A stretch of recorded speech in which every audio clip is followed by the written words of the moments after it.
द्वारका मंदिर की अनसुनी बातें।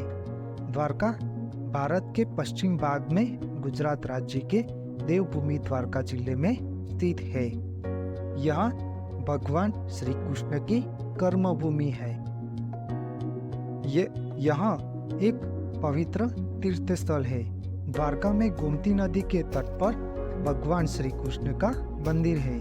इसे जगत मंदिर और शारदा पीठ के नाम से भी जाना जाता है। यह एक पुष्टि मार्ग मंदिर है, इसलिए यहाँ वल्लभाचार्य और विठल सेन के बनाए दिशा निर्देश और अनुष्ठानों का पालन करते हैं। द्वारका, अयोध्या, मथुरा, मायानगरी, काशी, पुरी, तारामती ये 7 मोक्ष देने वाली नगरी है। अगर आप तीनों धाम जैसे कि उत्तर में बद्रीनाथ, पूरब में पुरी और दक्षिण में रामेश्वर की यात्रा कर चुके हैं और द्वारका के दर्शन करने नहीं आए तो आपको 4 धाम का पुण्य नहीं मिलता है। द्वारकाधीश का मंदिर लगभग 1200 साल पुराना है और 16वीं शताब्दी का है। इस भव्य मंदिर में 5 मंजिला है और मंदिर में कुल 60 खंबे हैं। मंदिर 78 मीटर तक ऊंचा है। मंदिर का निर्माण चूना और पत्थरों से बना हुआ है, जो अभी भी प्राचीन स्थिति में है। मंदिर के भव्य शिखर पर शिलालेख और मूर्तियां है। मंदिर में देवी देवता और पशु पंखियों की अद्भुत कोतरनी काम हुआ है।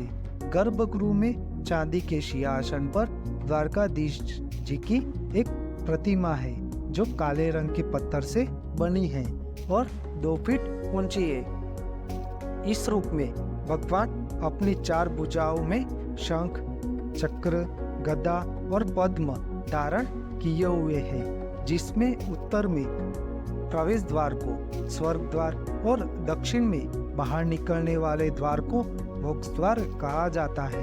दक्षिण द्वार के बाहर 56 सीढ़ियां गोमती नदी की ओर जाती है। वहाँ के कण कण में भगवान श्री कृष्ण बसते हैं। हिंदू धर्म में चारों धामों में द्वारका भी शामिल है। द्वारका में श्री कृष्ण भगवान के दर्शन करते हो, लेकिन बेट द्वारका के दर्शन बिना द्वारका की यात्रा अधूरी है। जहाँ भगवान ने नरसिंह मेहता की हुंडी का स्वीकार किया था। बेट द्वारका में 5 बड़े महल हैं। पहला श्री कृष्ण का महल है, जो सबसे भव्य और शानदार है। रुक्मणी और राधा महल उत्तर में है, जबकि सत्यभामा और जामवंती के महल दक्षिण में है। बेट द्वारका में भगवान द्वारकाधीश 11 के दिन पालकी में सवार होकर नगरचर्या पे निकलते हैं। दुनिया के सभी कृष्ण मंदिरों का सबसे बड़ा ध्वज द्वारकाधीश मंदिर के शिखर पर रखा गया है। इस ध्वज को 52 गज कहा जाता है। 52 गज का अर्थ है 27 नक्षत्र, 12 राशि चिन्ह, 4 मुख्य दिशाएं और 9 मुख्य ग्रह। इन सब का योग 52 होता है, इसलिए इसे 52 गज का ध्वज कहा जाता है। ध्वजा पर सूर्य और चंद्रमा के प्रतीक दिखाई देते हैं। ऐसा माना जाता है कि जब तक सूर्य और चंद्रमा इस धरती पर रहेंगे, तब तक श्री कृष्ण की नगरी और श्री कृष्ण का नाम रहेगा। ध्वजा प्रतिदिन 5 बार चढ़ाई जाती है।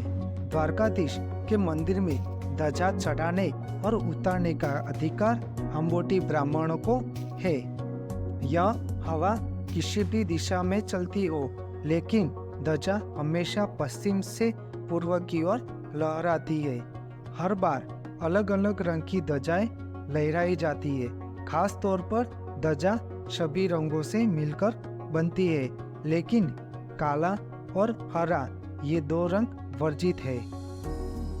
इतिहास में यह ज्ञात है कि भगवान कृष्ण ने अपने मामा कंस का वध किया था, जिससे कंस का ससुर मगध नरेश जरासंध श्री कृष्ण से द्वेष रखता था और बार बार यादवों पर आक्रमण करता था।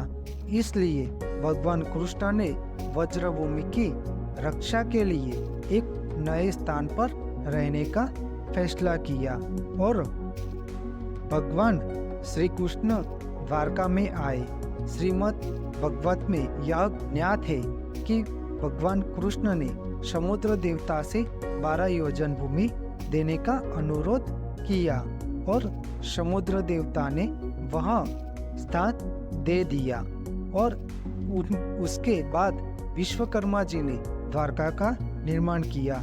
द्वारका में भगवान कृष्ण के जीवन की कई महत्वपूर्ण घटनाएं हुई है, जैसे रुक्मणी हरण विवाह और जामवंती, रोहिणी, सत्यभामा, कालिंदी, भिकबिंदा, सत्या, सुशील मांद्री, लक्ष्मणा, नागनजिती, दत्त सुशल्या आदि के साथ विवाह, नरकासुर वध, प्राग ज्योतिषपुर विजय, पारिजात हरण, बाणासुर विजय, उषा अनिरुद्ध विवाह, महाभारत युद्ध का संचालन, द्रौपदी चिरहरण सुरक्षा, शिशुपाल वध आदि शामिल है।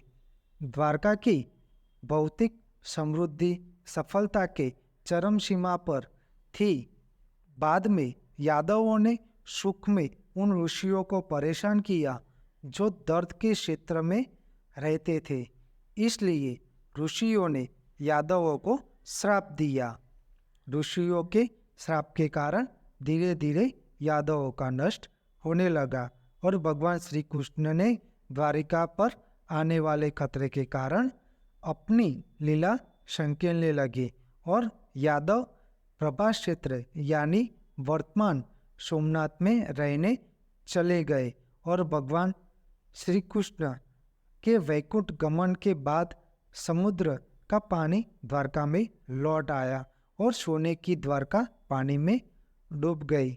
समय बीतने के बाद धर्मराज युधिष्ठिर ने श्री कृष्ण के पौत्र वज्रनाथ को शूरसेन देश का राजा बना दिया।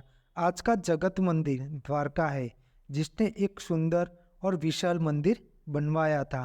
पुरातत्व विभाग को द्वारका नगरी के अवशेष अरब सागर में मिले हैं, जो अभी भी समुद्र के पानी में डूबे हुए हैं। आपको मेरी द्वारका के बारे में जानकारी अच्छी लगी हो तो मेरी चैनल को लाइक, शेयर, कमेंट और सब्सक्राइब करें और बेल आइकॉन को दबाना ना भूलें। जय स्वामीनारायण।